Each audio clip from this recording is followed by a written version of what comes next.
할렐루야. 우리 이태성 형제의 찬양을 하나님께서 기쁘게 받으신 줄로 믿습니다. 방역 지침에 따라서 찬양대가 다 서질 못하고 솔로이스트나 혹은 독주자가 찬양을 올리고 있습니다. 본인에게 부담이 될 수도 있지만 오히려 영광이 되고 또 우리 성도들에겐 은혜가 되도록 또 어서속히 마음껏 찬양할 수 있는 날이 오도록 여러분 기도해 주시기를 부탁드립니다. 오늘은 어버이 주일입니다. 그동안 자녀를 낳고 기르시느라 수고하신 어머니 또 아버지들을 축복하기를 원합니다. 모쪼록 영육간에 강건하시고 앞으로의 삶이 더욱 복되고 평안하시기를 주님의 이름으로 축원합니다. 오늘 말씀의 제목을 다시 한번 보겠습니다. 복받는 인생의 길. 네. 성경 오늘 잠언은 솔로몬이 지은 시입니다. 글입니다. 그는 생전에 잠언 3000개와 노래 1005곡을 지었다고 성경은 말합니다. 열왕기상 4장의 말씀인데 솔로몬의 지혜가 동쪽 모든 사람의 지혜와 애굽의 모든 지혜보다 뛰어난지라. 그가 잠언 3000가지를 말하였고 그의 노래는 1005편이며 했습니다. 자, 이 잠언은 가르쳐서 훈계가 되는 말이라는 뜻입니다. 그러니까 속담이나 격언이나 혹은 금언과 같은 말입니다. 여러분, 근데 이 속담이나 격언 이런 것들이 하루아침에 생겨난 것이 아닙니다. 누가 아주 기가 막힌 말을 했다 할지라도 그것이 금방 속담이 되고 격언이 되는 것 아닙니다. 오랜 세월 동안 그 말의 진위가 검증된 다음에 정말 그 말이 맞는 말이다. 그 말은 인생의 교훈이 된다. 이렇게 사람들의 이해와 합의를 얻어야 속담이 되고 교훈이 되고 잠언이 되는 것입니다. 자, 더욱이 오늘 이 성경의 잠언은 하나님의 감동으로 지어진 말씀이기 때문에 인생을 든든하게 세우는 그런 말씀이 될 것 틀림이 없습니다. 자, 그런데 이 잠언이 우리 인생을 든든하게 세우는 원리를 말하고 있는데 그 잠언 전체의 내용을 요약해서 한마디로 얘기하라 이렇게 얘기하면 하나님께서 축복하실 만한 그런 인생이 되라 하는 것입니다. 함께합니다. 하나님께서 축복하실 만한 인생이 되라. 신명기 11장에는 이런 말씀이 있습니다. 내가 오늘날 복과 저주를 너희 앞에 두나니. 우리 인생의 앞길에 두 갈래 길이 있다는 거예요. 하나는 복의 길, 하나는 저주의 길입니다. 이 길을 선택하는 것은 운명에 의해서 이렇게 가는 것이 아니라 자신의 의지적인 선택에 의해서 그 길을 가게 되는 것입니다. 자, 그러므로 오늘 이 말씀을 잘 주의 깊게 보셔야 되는데 오늘 본문 말씀에는 그리하면이라고 하는 말씀이 4번 나오고 또 그에 따른 축복의 말씀이 4번 역시 반복되어 나오고 있습니다. 자, 이 그리하면이라고 하는 이 조건절, 이 말씀에 우리가 주목해야 됩니다. 실상 오늘 1절부터 10절 말씀을 읽었는데 그 앞절은 조건에 관한 말씀이고 뒷절은 약속, 축복에 대한 말씀이 계속 반복되고 있습니다. 그런데 공교롭게도 7절과 8절 앞에는 그리하면이라고 하는 말이 빠졌습니다. 혹 우리 성경에서 이 말을 빠뜨린 건가 이렇게 생각돼서 영어 성경이라든지 또 원문 히브리어 성경을 찾아봐도 그리하면이라고 하는 말은 역시 없었습니다. 아마 이 건강에 관한 약속과 축복의 말씀인데 이것은 맨 앞에 있는 1, 2절에 있는 장수에 관한 내용에 다 합쳐진 말씀이라 생각을 하고 오늘 4가지 조건과 4가지 축복의 말씀을 여러분과 함께 나누고자 합니다. 여러분, 우리 사람이 예수를 믿으면 다 이 구원은 누구나 받습니다. 근데 이 축복은 조건부입니다. 구원은 예수를 믿으면 조건 없이 사죄의 은총을 받아 하나님의 자녀가 되고 천국 백성이 되는 은혜를 누리게 되어 있습니다. 실상 우리가 받아야 될 은혜 가운데 가장 귀중하고 소중한 은혜는 바로 이 구원의 은혜이죠. 그런데 우리가 보통 생각하는 축복, 이 세상의 축복, 뭐 재물이라든지 장수라든지 명예라든지 이러한 축복은 예수 믿는다고 다 너나 할 것 없이 다 받는 축복이 아닙니다. 그리고 이러한 축복은 성경 말씀을 보면 어디에서도 꼭 다 그 앞에 조건이 붙어 있다는 사실을 알아야 됩니다. 자, 이 그리하면이라고 하는 이 조건부 접속사가 붙어 있다 하는 이 사실을 생각하면 우리가 기대하고 받기를 원하는 이 축복, 그 내용의 앞에는 어떤 조건이 붙어 있는지를 우리가 잘 생각하고 그것을 잘 감당하면 우리가 기대하는 이 뒤에 축복을 받게 된다는 사실을 깨달으시기를 바랍니다. 오늘 본문에도 4가지 조건과 그에 따른 복, 4가지 말씀이 있습니다. 오늘 이 4가지 말씀을 잘 새겨서 여러분이 바라기는 이 뒤에 약속된 축복을 다 받아 누리는 은혜가 있기를 바랍니다. 첫째, 하나님의 법, 곧 계명에 순종하면 장수와 평강의 복을 받는다, 이렇게 말씀하고 있습니다. 네, 오늘 잠언 3장 1절과 2절의 말씀을 우리 한 목소리로 봉독합니다. 시작. 내 아들아, 나의 법을 잊어버리지 말고 내 마음으로 나의 명령을 지키라. 그리하면 그것이 내가 장수하여 많은 해를 누리게 하며 평강을 더하게 하리라 그랬어요. 자, 이 앞에 붉은 글씨로 쓴 나의 법을 이렇게 써요. 이 법이라고 하는 말은 하나님의 말씀, 하나님의 계명을 말하는데 이 계명을 잊어버리지 말라 그랬어요. 잊어버리지 말라. 이 잊어버리지 말라는 말은 뭐 기억력이 없어져서 망각하는 이것을 말하는 것이 아닙니다. 의도적으로 무시하거나 혹은 외면하는 그런 것을 말하는 겁니다. 자, 교회를 이제 뭐 10년 뭐 이렇게 다니다 보면 하나님이 우리에게 원하시는 바, 그 법과 계명이 무엇인지를 다 압니다. 실은 예수 믿지 않는 사람들도 성경이 뭘 요구하는지 대개 다 잘 압니다. 문제는 그것을 의식하지 않고 무시하고 그것을 외면하는 것이 문제입니다. 네, 나의 법을 외면치 말고 잊어버리지 말고 이렇게 말씀했습니다. 자, 여기 잊어버리지 말라 하는 이 말은 너 이거를 중요하게 여기고 이것에 우선순위를 두라 하는 그런 하나님의 요청입니다. 날도 귀히 여겨라 하는 그런 말씀이죠. 삶의 우선순위에 먼저 그 나라와 그 의를 두라 하는 말씀입니다. 우리 찬송가 340장 2절과 3절 가사가 딱 거기에 맞는 말씀입니다. 세상 헛된 신과 영화 모두 내어 버렸네. 예수 친히 하신 말씀 날 더 귀히 여겨라. 기쁜 때나 슬픈 때나 바쁜 때나 틈날 때 예수 친히 하신 말씀 날 더 귀히 여겨라. 세상에 그 아주 영화와 이런 것에 취해서 하나님 다 잊어버리고 또 나에게 기쁜 일, 그 사건과 그 일에 매여서 하나님은 다 잃어버리고 또 슬픔과 어려움이 겹치면 하나님이 계신 믿음의 사람인지 알 수도 없을 만큼 그냥 그 슬픔에 빠져 사는 그런 인생 되지 말고 하나님이 계심을 믿고 그것을 먼저 생각하고 그렇게 살아가라 하는 말씀입니다.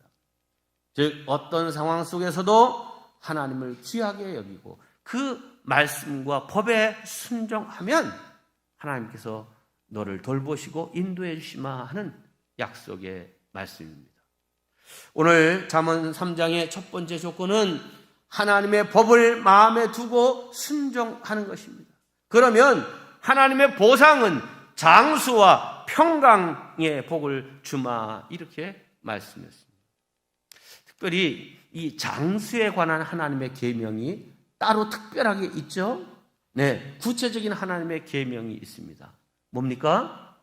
10계명 가운데 제5계명, 사람과 사람 사이의 첫 계명인 제5계명이 뭡니까? 자, 출애굽기 20장에 있는 이 10계명의 제5계명을 우리 함께 봉독합니다. 시작. 내 부모를 공경하라. 그리하면 내 하나님 여호와가 내게 준 땅에서 내 생명이 길리라. 아멘. 여기 내 부모를 공경하라 그랬어요. 내 부모를 공경하지 않고 공격하는 사람들이 있어요. 엄마 그것도 몰라? 아이고 옛날 사람이라서 이제 엄마는 조용해. 아버지 그것도 몰라요? 시대가 변했어요. 이러면서 공박하고 공격하는 그런 자녀들이 있습니다. 자, 그런데 공경하라는 거예요. 그러면 하나님께서 장수의 복을 주시마 이렇게 약속했습니다. 어제가 어버이날이었습니다.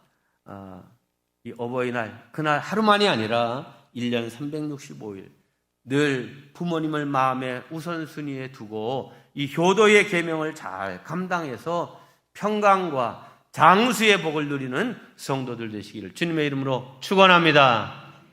두 번째, 인자와 진리를 따라 살면 은총과 귀중히 여김을 받게 된다 이렇게 말씀하셨습니다.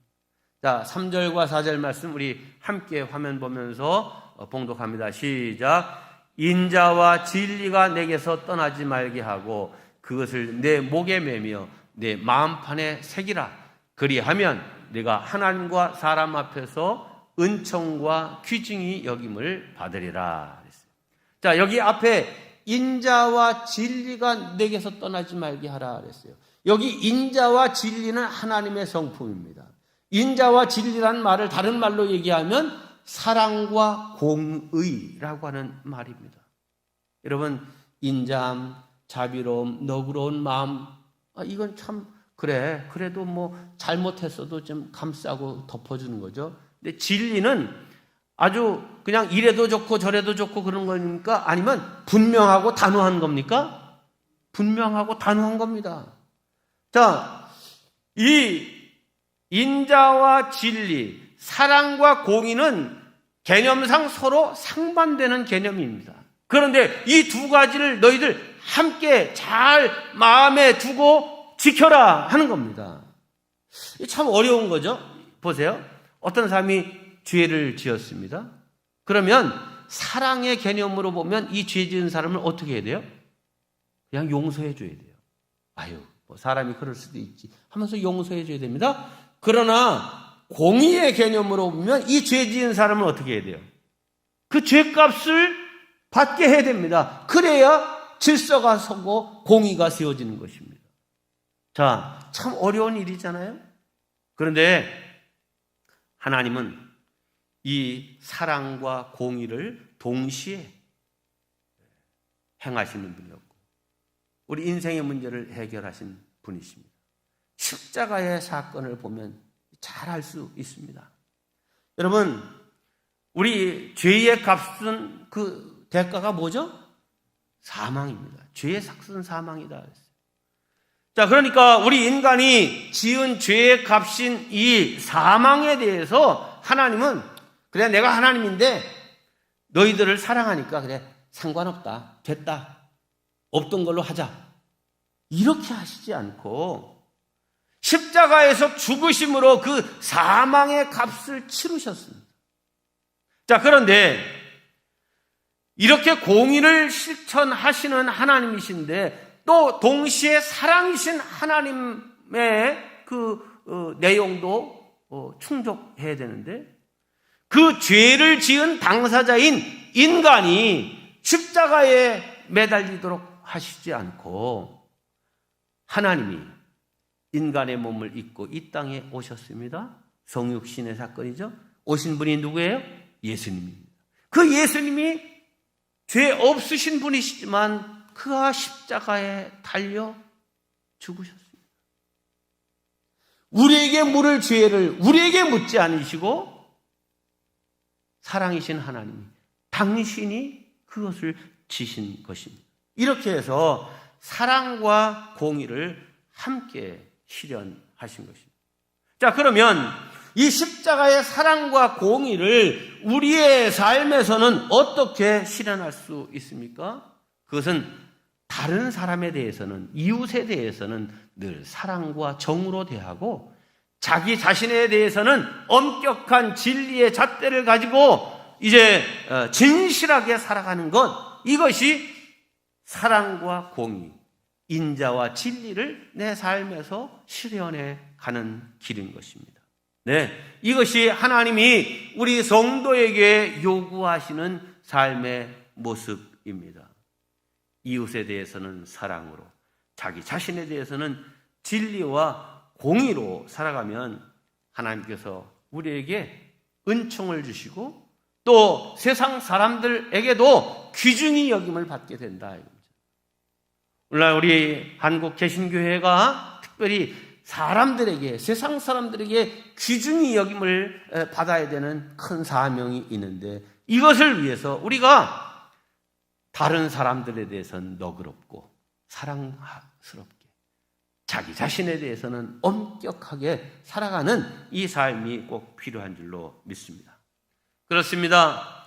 여러분, 한 사람으로 말미암아 이 세상이 더 치열해지고 각박해지는 그런 세상이 되어서는 안 됩니다. 오히려 나로 말미암아 어두웠던 곳이 조금이라도 밝아지고 살만한 세상으로 바꾸어가는 그런 역할을 감당해야 할 것입니다.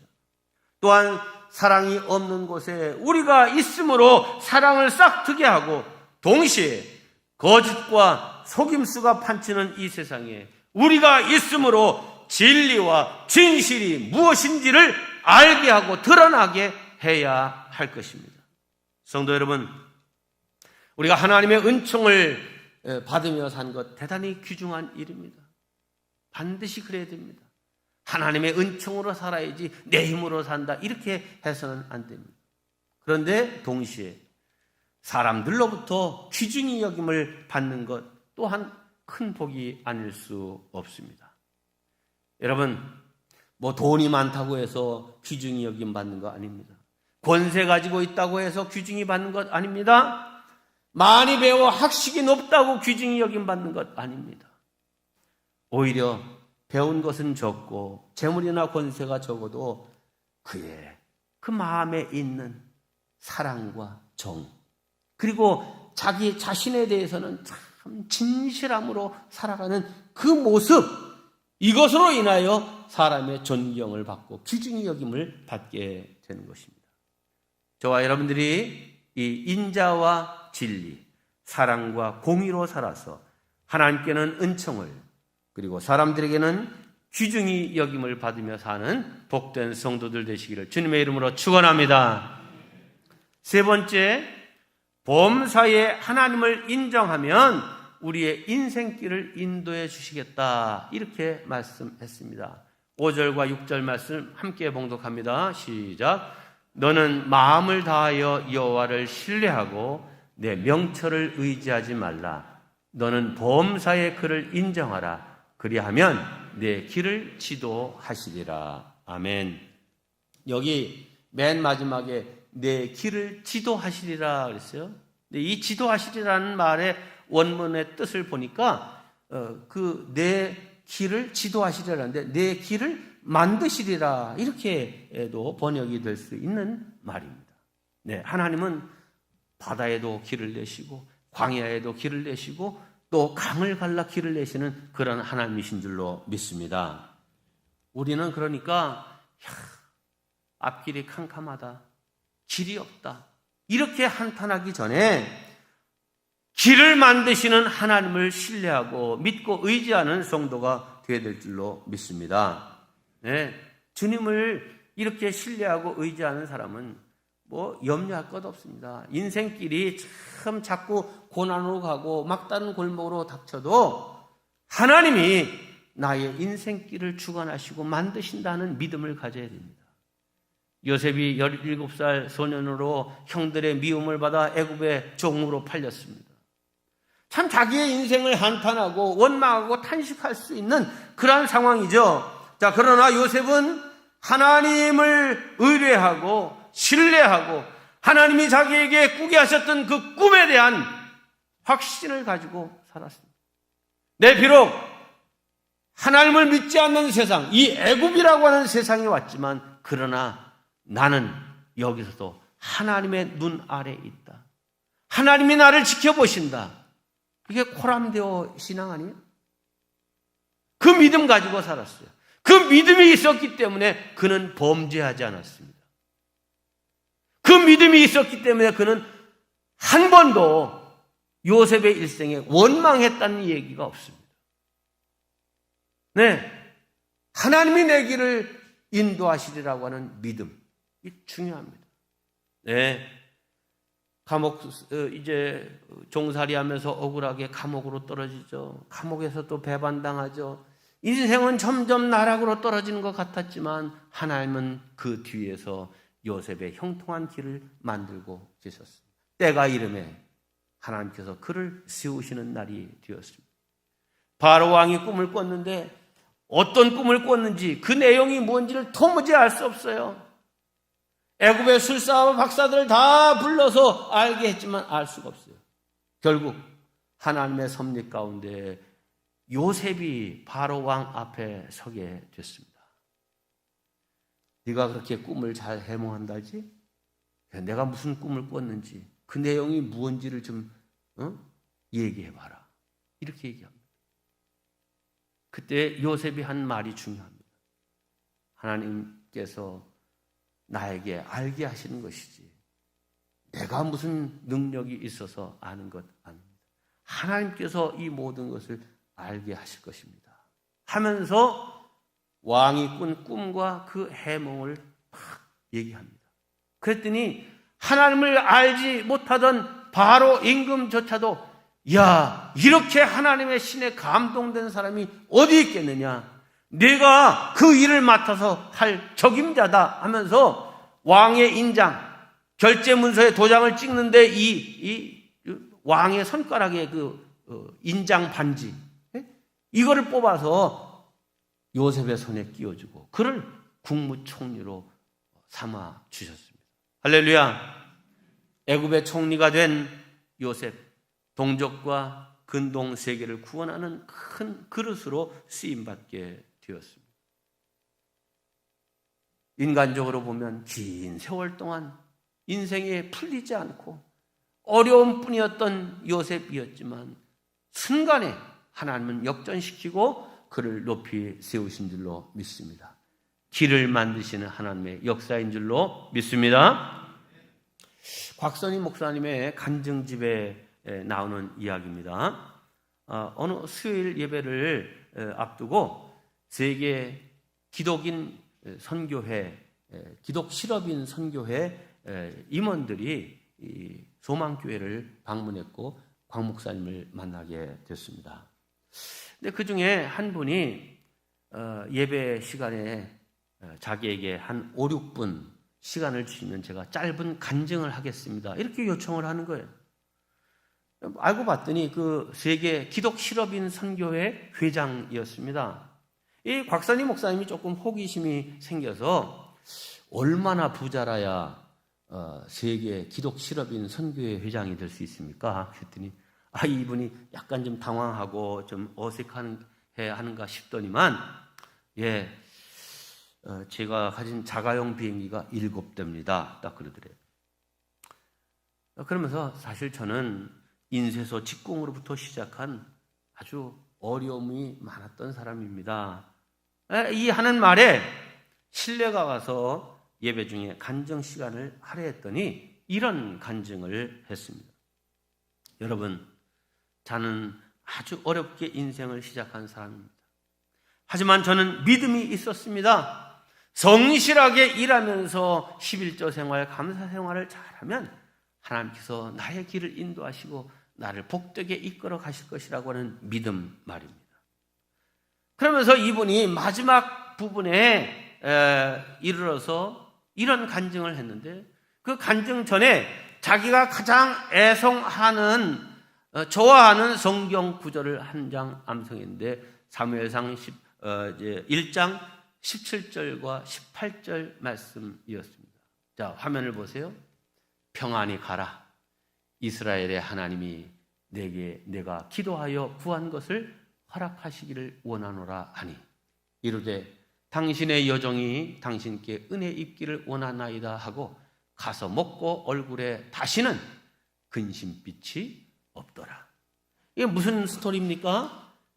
아이가 없던 한나가 너무 간절해서 실로에 있는 성소에 가서 하나님 앞에 금식하며 아이를 달라고 기도하는데 이제 이 엘리 제사장이 보니까 이 웬 여자가 낮에부터 술 취해가지고 막 몸을 비틀면서 막 이러는 거예요.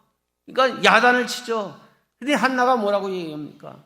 제가 술에 취한 것이 아니라 제 원통한 이 심정을 하나님께 통하고 있는 겁니다. 저는 아이를 낳지 못하는 여자라 아이 얻기를 위해서 기도하고 있습니다. 그러니까 이 말을 들은 엘리 제사장이 이 한나를 축복하는데 뭐라고 합니까? 평안히 가라.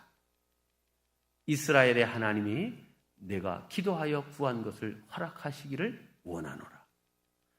아니, 신령한 목사님, 신령한 제사장이 안수기도하면서 너에게 임신의 축복이 있기를 원하노라 뭐 이렇게 한다면 아멘 이게 될 텐데 지금 술 취한 건지 기도한 건지도 구별 못하는 이렇게 영적으로 무능한 제사장이 이 축복의 말씀을 할 때 신뢰가 갑니까?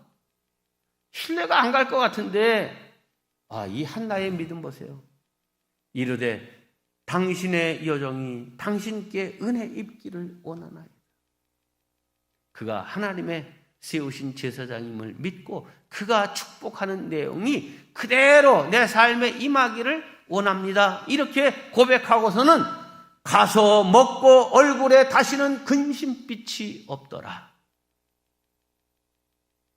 여러분, 이 구절을 암송하고 가서 먹고 다시는 그 얼굴에 근심빛이 없더라. 이것이 제 신조입니다. 이렇게 이 회장이 얘기를 하면서 저는 어떤 사업을 시작할 때 먼저 하나님 앞에 나가 사흘 동안 간절히 기도합니다.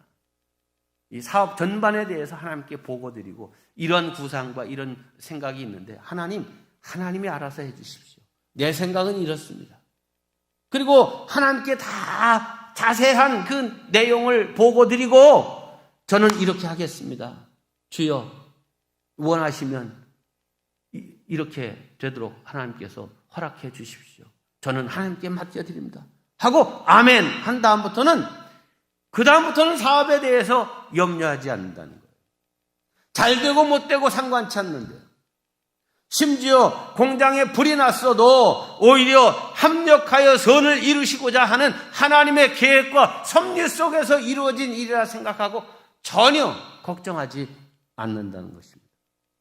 하나님께 맡겼기 때문에 내가 걱정할 문제가 아니라는 것입니다. 이것이 이분의 신앙 간증의 요지였습니다. 여러분 어떻습니까? 참으로 옳은 간증이요 귀한 믿음 아닙니까? 여러분 우리가 근심하고 걱정하는 것은 그것이 내 일이라고 생각하니까 내 문제라고 생각하니까 근심하고 걱정하는 거죠. 실은 하나님께 맡기고 기도하면 됩니다. 하나님은 우리가 당신께 위탁한 것, 맡겨드린 것을 맡아서 처리하십니다. 시편과 잠언에 있는 말씀을 보겠습니다. 너희의 길을 여호와께 맡기라. 내 짐을 여호와께 맡겨 버리라. 너의 행사를 여호와께 맡기라. 네, 우리의 인생 길, 내 인생의 짐, 나의 모든 계획한 일들 하나님께 맡기면 하나님께서 해결해 주시겠다. 여러분, 맡기는 것이 신앙입니다. 아멘? 네. 그리고 맡긴다는 것은 순종입니다. 내 마음대로, 내 뜻대로 했을 때는 내가 책임져야 되죠. 그러나 말씀을 따라 맡겼다면 하나님께 책임이 있는 것입니다. 그러므로 순종할 줄 모르는 사람이, 맡기지 못한 사람이 고민하는 것이지 믿고 맡긴 사람은 고민할 필요가 없습니다. 네, 한나 제사장의 말씀을 믿고 하나님께서 이제는 하나님이 하실 일이라고 믿고 맡겼어요. 가서 먹고 다시는 그 얼굴에 근심빛이 없더라. 할렐루야. 이 말씀이 우리 모두의 고백되기를 주의 이름으로 축원합니다. 마지막 네 번째, 물질로 하나님을 섬기면 재물이 차고 넘치는 복을 주시마 약속하셨습니다. 자, 9절과 10절의 말씀 우리 함께 봉독합니다. 시작. 내 재물과 내 소산물의 처음 익은 열매로 여호와를 공경하라. 그리하면 내 창고가 가득히 차고 내 포도즙 틀에서 새 포도즙이 넘쳐나리라. 아멘. 네. 하나님께서 주신 물질, 그걸로 주님을 섬기면 물질적으로 모자라지 않도록 내 창고가 가득히 차고 넘치도록 채워주마 하는 것입니다. 네, 하나님을 공경하는 방법이 여러 가지지만 오늘 말씀에서는 특별히 처음 익은 열매로 하나님을 공경하라 그랬어요. 처음 익은 열매라고 하는 것은 말 그대로 처음 수확한 열매, 그 중에서도 제일 좋은 것, 그러니까 첫 열매를 하나님께 드리는 것입니다. 자, 첫 열매, 소산물의 가장 좋은 것을 드리는 것은 내 인생의 첫 자리에 하나님이 계시다고 하는 신앙 고백인 것입니다. 자, 그러면 우리가 지금 농사를 짓는 시대도 아니고 우리가 농사 짓는 농부도 아닌데, 그러면 첫 소산물은 나에게 무엇인가? 네, 오늘 우리에게 있어서 첫 예물이란 사업을 열어 개업한 날 전체 수익금, 회사에 취직해서 첫 달 받은 월급 전체, 이거 드리는 것입니다. 쉬운 일이 아니죠. 그런데 직장에 들어간 우리 청년들 가운데 이 첫 월급을 온전히 하나님께 드리는 청년들이 많습니다. 그러니까 가만히 보면 형이 드렸는데 그 동생이 드리고, 여동생이 드리고, 언니가 드렸는데 그 남동생이 드리고, 그 모든 사람들이 드리는 게 아니라 이것을 부모로부터 이렇게 지도를 받고 교육을 받고 이렇게 하면서 그 믿음을 가진 그 가정의 자녀들이 드리는 걸. 자, 이런 예물을 드리는 모습을 볼 때 목회자인 저 자신도 마음에 감동이 되고 그들을 축복하게 되죠. 하나님을 인생의 첫 자리에 모시고 가장 귀한 예물로, 만물로 하나님께 봉헌하는 이 젊은 청년의 평생을 주님 맡아서 주관하시고 축복하옵소서. 제가 20년 넘게 한 교회에서 목회를 하면서 보게 됩니다. 자, 그런 믿음을 가지고 드린 그런 청년들이 장차 어떤 삶으로 이어져 가는지를 제가 보는데, 참 하나님은 틀림없으신 분이다. 하나님은 약속을 변치 않는 분이시다라고 하는 사실을 분명하게 보게 되는 것입니다. 11조 생활도 마찬가지입니다. 하나님이 내 인생의 첫 자리에 계시지 않으면 드릴 수 없고, 또한 물질이 하나님의 것이라 믿는 이 믿음이 없으면 결코 드릴 수 없는 헌금이 11조입니다. 그런데 하나님은 우리에게 이렇게 도전하십니다. 말라기에서 3장 10절입니다. 만군의 여호와가 이르노라. 너희의 온전한 11조를 창고에 들여 나의 집에 양식이 있게 하고 그것으로 나를 시험하여, 이 말은 그리하면 이란 말과 같은 말이죠. 내가 하늘 문을 열고 너희에게 복을 쌓을 것이 없도록 붓지 아니하나 보라 하는 것입니다. 여러분, 많은 사람들이 이 앞에 조건에 대해서는 생각지 않고 후반부에 나와 있는 축복에 대한 관심만 있어요. 여러분, 우리가 생각하는 세상의 복들, 여러분이 받기를 원하는 복들은 대부분 다 세상의 복입니다. 구원은 누구나 예수 믿고 받는 복이고요. 세상의 복들은 조건부다는 거예요. 그 앞에 반드시 조건이 있어요. 그러므로 이 이 축복을 받기를 원한다고 하면 여기에 따른 조건이 무엇인지를 살피고 그것을 행하는 지혜가 있어야 돼요. 그거 없이 그냥 이것만 쥐어 달라고 한다고 하면 하나님 주시냐 이 말이에요. 여러분, 오늘 인생을 살아가면서 자신의 지혜만을 의지하고 살아가는 인생이 아니라 하나님께서 주시는 지혜를 따라서 모든 삶에 하나님을 인정하고 경외하고 순종하며 섬기는 성도들 되시길 바랍니다. 하나님께서 그런 사람에게 은혜를 베푸시고 길을 여시고 복을 주시고 또 그런 사람 하나님께 은총받을 뿐만 아니라 사람에게도 귀중히 여김을 받는 복된 사람이 될 줄로 믿습니다. 이런 은혜가 우리 모두에게 있기를 주님의 이름으로 축원합니다. 이 시간 오늘 말씀을 생각하면서 잠시 기도하기를 원합니다. 여러분 각자마다 오늘 말씀 속에서 그래 내가 저렇게 해야지 하는 그런 말씀이 있었을 것입니다. 그 말씀을 마음에 새기고 하나님 그렇게 살겠습니다 다짐의 고백을 드릴 수 있기를 바랍니다. 기도합니다. 하나님 아버지, 저희를 사랑하시고 축복해 주시고 오늘 잠언을 통해서 주신 말씀대로 살아갈 수 있는 제들로 주님 인도하시고 축복하여 주시옵소서. 하나님이 되시고 영광 받으시고 은혜로운 제들을 인도하시고 하나님께 역사를 돌릴 수 있는 우리 모든 심령들 되도록 주님 도와주시옵소서.